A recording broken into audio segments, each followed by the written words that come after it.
سلطان کبیر، یکی از بازارهای بزرگ در پایتخت تاجیکستان، شب 2 ایان آتش گرفت.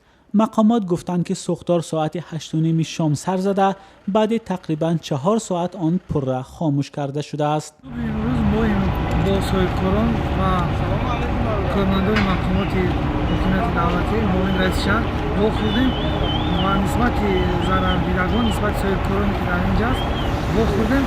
همه مسائلی که در آتش گذاشته شد همه مسائل دیگر برآمده میشود.